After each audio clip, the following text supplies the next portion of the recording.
it's the passion that I have, and I think being healthy and eating healthily is integral to everything that we do, whether we're successful or not.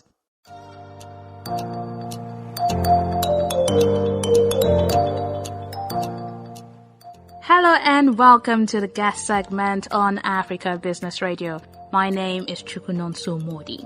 Now today's show is one that is interesting and unique. We are celebrating mothers of babies and businesses. In fact, mothers of both actually.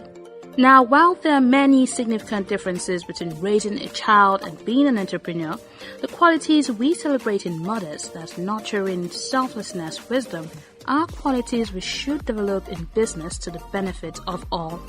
Now, joining me to discuss nurturing babies and businesses, two peas in a pod, is a home cook extraordinaire whose love of food is fueled by her passion for health and nutrition.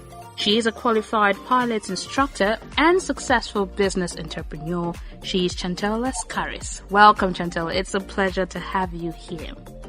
Thank you so much for having me. Okay, so let's go right into it. Take us through your entrepreneurial journey. How did it start and how has it been so far? Okay, so it did start a little while ago. I originally started in the advertising industry, and it was such a vibrant environment to be in. And then I actually thought, no, this isn't quite what I wanted to do. I'd always had a love of clothing. Okay. So I thought, okay, I have to try something in clothing. And I went into the corporate clothing side of business, which was really supplying hotels and fast food chains. And with that, I had my own factory where I produced and designed my clothing. And nice. I distributed it, I distributed it mainly to South Africa, but in sort of Southern Africa. And also half my business was actually in the Middle East, mainly in the Emirates and Qatar and areas like that. So it was quite a diverse range, a lot of places to go to, different cultures that I got to experience. But the one thing that always stuck with me was always that I had my factory. And without my factory, I didn't have my business. And that's where the whole nurturing aspect of things really came from. But there came a time when I realized that actually being in the corporate clothing business was just not what I wanted to do anymore. And I wanted to do something completely different.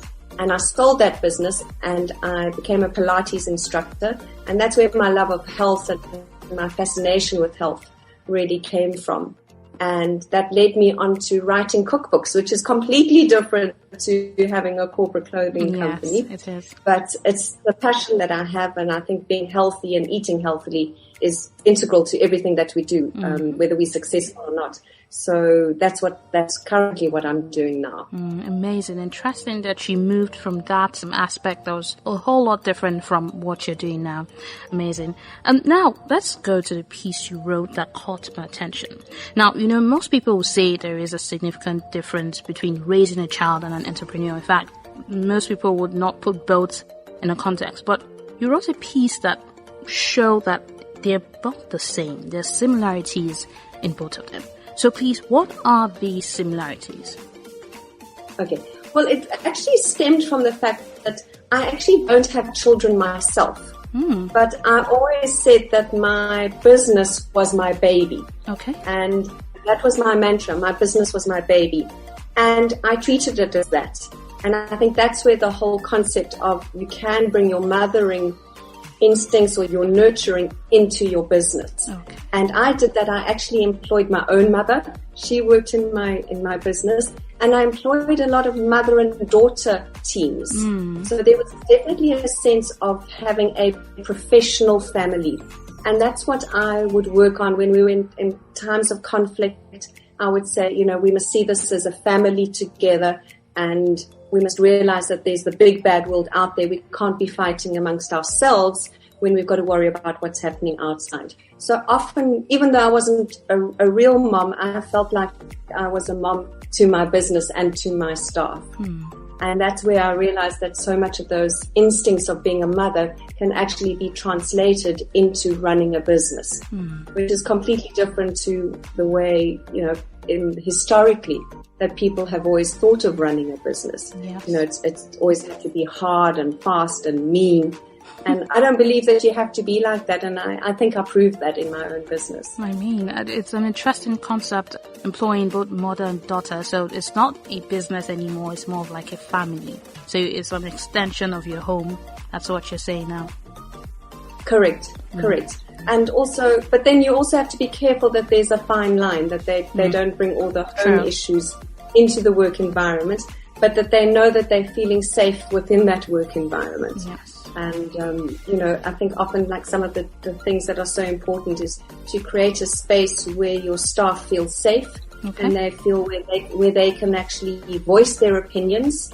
Because I had situations where actually I didn't, I would talk about stuff and I wasn't quite sure how we would solve a problem. And actually by talking to my staff, they often came up with solutions that I hadn't thought of.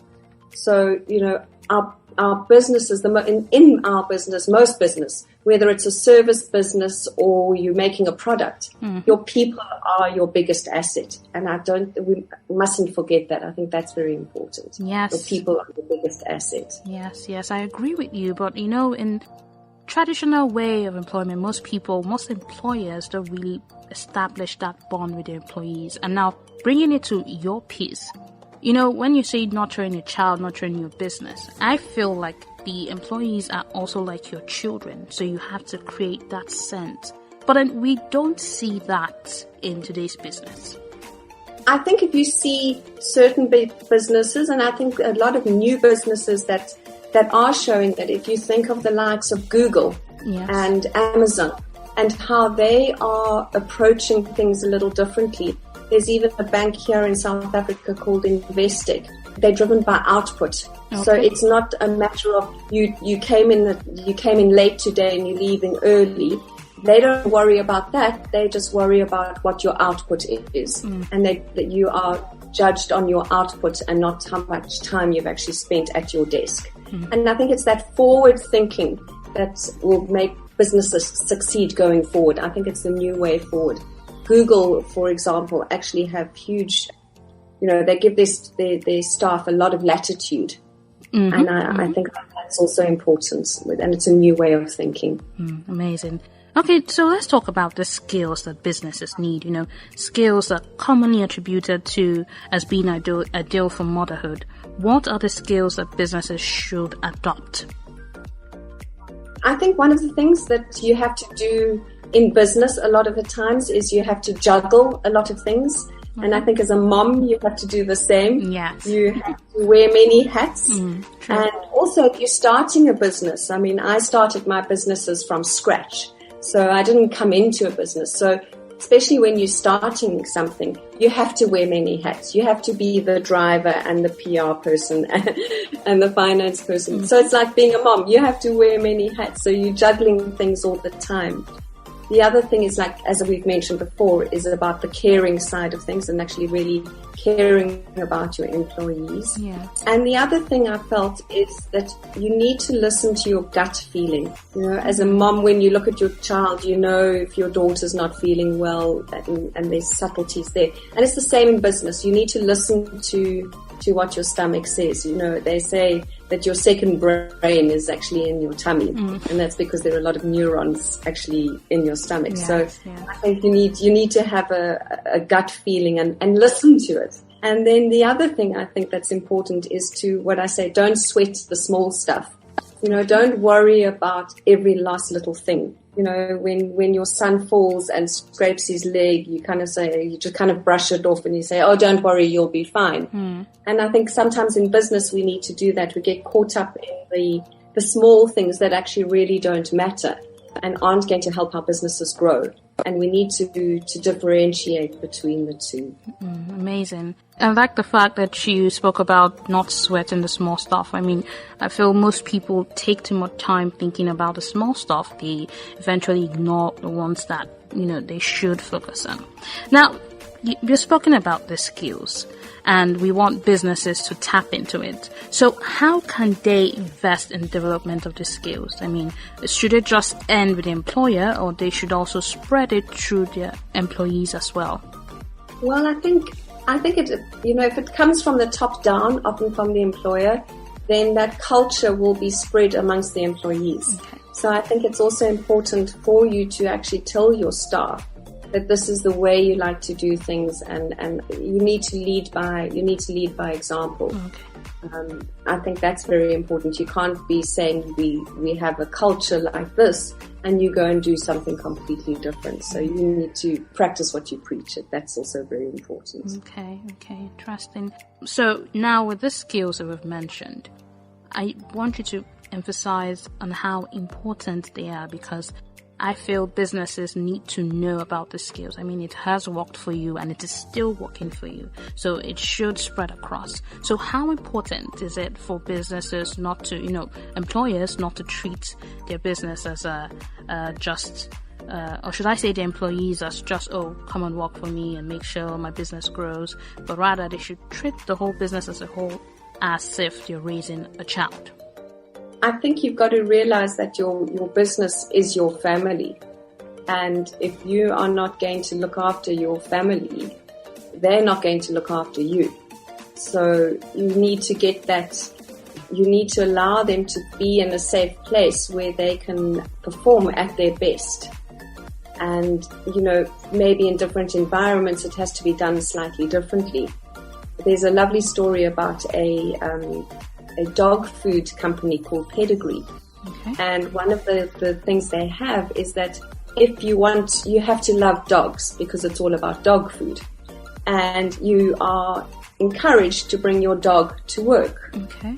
And, and if you don't like dogs, you don't get employed. So they created a culture of your pets and your animals being a part of your business.